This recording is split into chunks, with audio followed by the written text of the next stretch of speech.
Hello everybody, it's Danny and Wanda back from Pecan Grove. We are in the prepper shack now.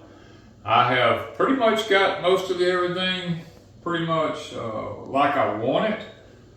Here we got, we put our electrical panel on the door next to the door here, and you can't, according to code, you can't have anything in front of the electrical panel, so we just, basically just have the garbage can in here. And right now we have a window unit in, a little small one. Something other just to keep it from being so hot in here, which we have turned off at the moment to make the video. I fixed a little place in the corner here to put my little freezer that we use to when we're processing meat and different things like that. Right now it's just full of meat and pecans and everything else, but normally we use that just as we are processing our meat. We got somewhere to put it instantly there. And I went ahead and designed the table system around it at a very comfortable working height for me, which is right here. And I kind of decided to set this side up right here for doing the wrapping and stuff like that. Being the freezer's right there, we can just, we can reach and grab the paper right here and pull it off and tear off what we need. Wrap it right here and stick it right straight into the deep freeze there. Or if we decide to shrink wrap, we have shrink wrap stuff up here. We have stuff to seal jars with, all that kind of stuff. And we keep all of our supplies here, our rubber gloves, Mylar bags, our Ziploc bags when we're curing bacon. We have our aprons here, so we put on if we don't want to get, our clothes messed up. And we have our butcher twine back there if we need. We have all of our rolls of freezer tape stocked up over here, plus our saw hanging on the end if we have to do any cutting. And plus we have the deli paper here. We keep that for just like if we're cleaning fish or something like that. But then over here in the corner we have a meat tenderizer that we use when we're tenderizing our steaks over here. And then of course we keep our scrapers here, which when you get through running the bandsaw, you have to scrape your meat, clean it up. The reason I have things like this stuck over in the corner, because it's very lightweight, it's easy to move right out here. If we're going to tenderize something right before we go to wrap it up or something like that, a person can reach and grab it right here and do the tenderizing right here. Now I want to mention on top of all the countertops in here, we have the FRP board, because we can bleach it and clean it, and we don't have to worry about germs or anything like that. This is I used to use this in commercial bathrooms and stuff when I built it. Have it on the walls, all the way around. It's very easy to clean. And we also have I call it a deli slicer here.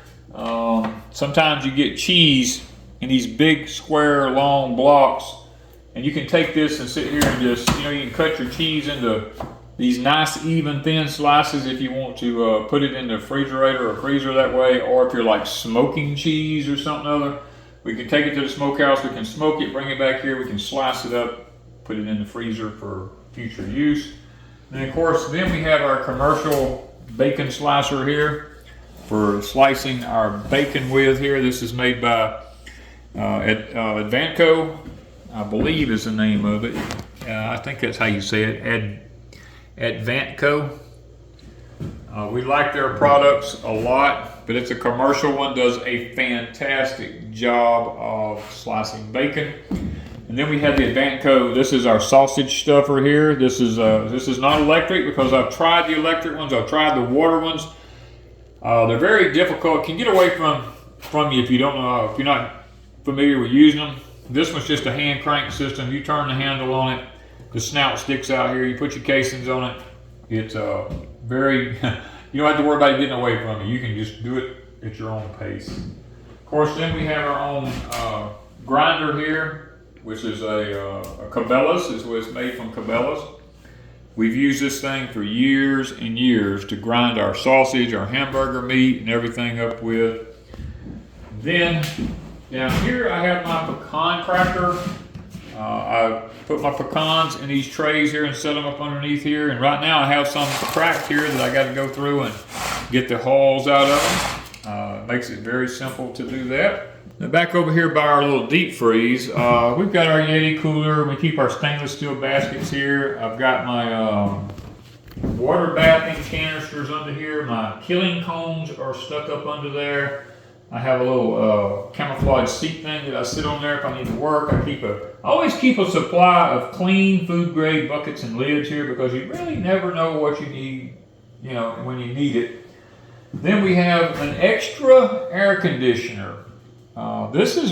Has nothing to do really with the prepper shack. It has more to do with our home. If we have a hurricane come through or something other, we can plug this thing in and the generator will run it. And then of course we have boxes of pecans. We have more of our stainless steel baskets that we use. And I keep a couple of stools in here just to have something to sit on right here. It makes it a very comfortable working height. Somebody don't have to, you know, their back don't have to be strained or anything like that. I keep a couple of them in here. Of course we have 4 pecans. And underneath over here I have the hot water heater installed like we talked about once before. And then I have some stuff over in the corner over here I'm going to build to store these white containers in. Right now I have my boiler pot thing over there that we use for scalding chickens. And if we want to move on up, these are just sitting here for right now because I don't have the shelf built underneath the table to put them under there because that's going to go under the table. These are my battery chargers right now because we're working on everything and I got to have batteries charged constantly because they constantly going out. I built me a little shelf right here for my rags. Got to finish doing a little touch-up paint on that. I have my grandpa's old sink in here. We have all the waters all hooked up and everything. We don't have to worry about that. My water cooler, I had this like 20 years ago. When you buy a water cooler, you get this thing that sticks on the side of it. You pull your cups down out of it. And when I'm out here, I'm always needing something to drink, so I got me some cups and put in that thing, and you can just jerk them down, get a drink of water out, and just, you know, makes it really, really simple. And you like Grandma's sink. And, oh, I love my grandpa's old sink. I call it Grandma's. She's the one that used it. Well, she is the one who used it. That is correct. It's a long story how I ended up with it. But. And you got the rack hanging here for towels. Yes, for towels and stuff. If you're up here working, you know, you don't want a rag in your way, you can hang it down here, get it out of your way. That's what that's really for. Of course, we got a paper towel holder. And I have a Salad Master electric skillet here. This I keep in here because when we're making sausage, sometimes I'm not sure about the taste of it. I'll put a little bit in here and plug it in and cook it right quick to just see what the taste is. See if I think it's too strong, not strong enough, or not salty enough, or whatever. And then of course over here, I moved my knife rack from Deepsouth Homestead's skinning room over here to here. I painted it and cleaned it all up, moved all my knives over here, and then my fish skinning boards here, like when we go down and catch fish. I have my bacon hanging hooks here. I have my big cooking pots up there with my big ladles, my stainless steel pots when we get ready to use them. I have my deep fry basket. I have my system here. This is used when you set it up. We got a 1-inch PVC. Got this from Kevin and Sarah from Living Traditions. And you're butchering your chickens, and you need to, they're hot and they need to cool off. You stick your chest cavity up through their body up on top of these, and you can do 4 at a time while you're working on others. These will dry off and cool off before you get ready to shrink wrap them. Found that to be very helpful. Of course, we have our, we store fresh water in case of a hurricane. I have my apple crusher that goes on top of my mill that I have that crushes the apples that goes in before you actually juice them. Then I keep my cast iron up there. This cast iron is special cast iron. The one in the very back with the legs on it was my great-grandfather's. That one way back there. This one here has the legs on it right there. That was my great-grandfather's. That one's about close to 150 years old. Of course, and these are other ones that I have. This one is a chicken frying one. It's actually wrote on it. And then I have one right here. This one will always be special to us. Right here, a subscriber sent this one. This is a cast iron skillet in the shape of the United States. Thank you, Amy. Yes, she's no longer with us, but she passed away, but that really has a special place for us. And of course, we have our grill, cast iron grill. Have our vacuum sealant stuff up here. I keep an assortment of knives up here that I work with. I've got my fillet knives here. And then, of course, I have some survival knives up here. I have my sharpening stones here. We have our other knives, some of them from shears here. We have other knives up here. These are all, I mean, like these shears, these are stainless. Like when you're doing chickens and stuff like that. These are some really nice ones. I have more equipment over here. Now this goes with another piece of equipment that's behind us over here, which we'll talk about in a minute. And then of course I keep, wherever my stuff is, I keep my snouts for making sausage and all right down there with it. Anything that goes with this right here, the sausage snouts goes with that. Of course this is Hills Mills electric culture coils. You might want to check, orchard? For the orchard, you might want to check that out. We haven't quite got our orchard in yet, but we are working on it. This is our green onion cutter right here, homemade. Mr. Al showed me how to do this with a piece of 3-inch PVC. You just slide your green onions up in this thing, take your knife and you can just whack through there like that. Dump them out the end in a plastic bag and ready to go in the freezer. Sure does work nice. We got our bean frencher, 5-piece cook set up there, and we got some scales up here that when we're weighing out our meat and stuff like that. Of course, we have the stuff here that goes with the bacon slicer to take the blade off so you don't get yourself cut. And we have the sharpening system that goes with it there. I keep all that stuff stored right above it. This is the table that was over at Deepsouth Homestead in our skinning room. I brought it in here, slid it up to the countertop, marked the legs, cut the legs off, put the rollers back on it. So now this rolls around in here.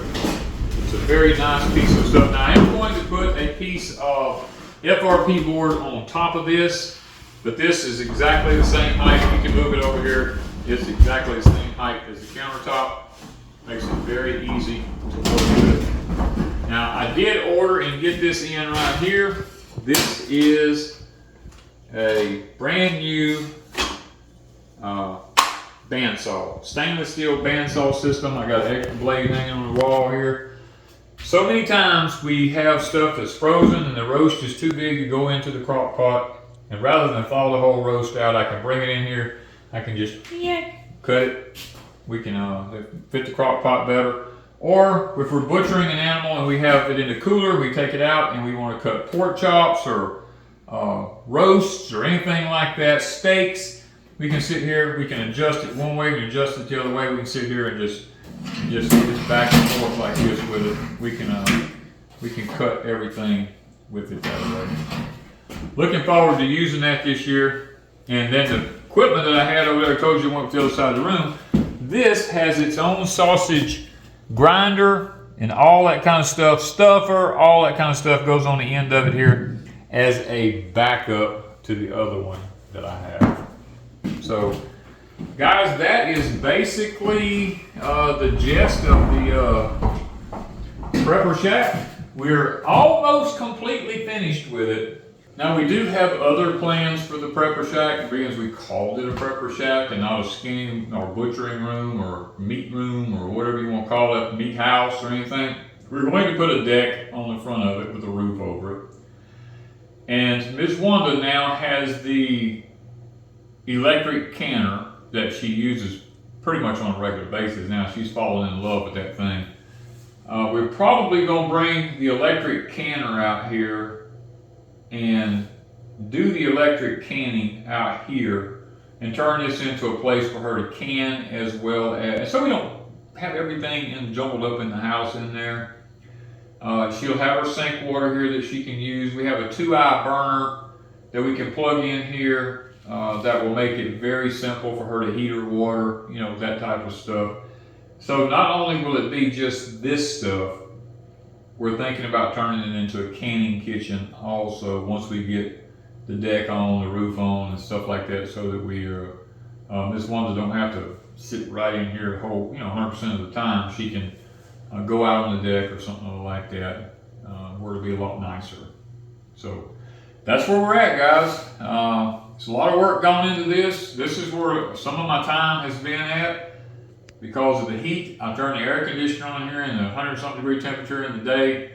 I leave the air running, makes it very comfortable for me to come in here, crack my pecans, work on the room in here, doing little things. Once Wanda and I decide there's something we want to do, we come in here and we do it. Now, there's a few shelves we probably still gonna put in, things of that nature, but other than that, we're enjoying the prepper shack.